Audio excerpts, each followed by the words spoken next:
ഇന്ന് ഇന്ത്യ കണ്ട ഏറ്റവും വലിയ പ്രസിഡന്റ് APJ അബ്ദുൽ കലാം, അവുൽ പക്കീർ ജൈനുലാബുദ്ദീൻ അബ്ദുൽ കലാമിന്റെ ഓർമ്മ ദിനമാണ്.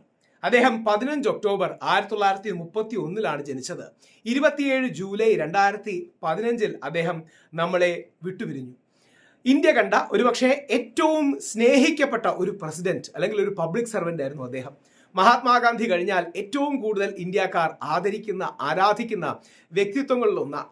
രാമേശ്വരത്തെ ഒരു ഇമാമിന്റെ മകനായി ജനിച്ച് ഇന്ത്യ കണ്ട ഏറ്റവും പ്രഗത്ഭനായ ശാസ്ത്രജ്ഞനും ഇന്ത്യ കണ്ട ഏറ്റവും ജനകീയനായ പ്രസിഡന്റുമായി മാറിയ അദ്ദേഹത്തെ സ്മരിക്കാനും അദ്ദേഹം നമുക്ക് തന്ന ഒരുപാട് ഇമ്മൻസ് ആയിട്ടുള്ള മെമ്മറീസ് ആൻഡ് ലെഗസീസ് ചെറിഷ് ചെയ്യാൻ കഴിയട്ടെ. അദ്ദേഹത്തെ ഒരിക്കൽ കാണാൻ എനിക്കും ഭാഗ്യം ലഭിച്ചിട്ടുണ്ട്. അദ്ദേഹത്തിൻ്റെ ഒരു പരിപാടിയുടെ ഹോസ്റ്റ് ആയിരുന്നു, പ്രസിഡന്റ് ആയിരുന്നപ്പോൾ കൊച്ചിയിൽ വെച്ച്.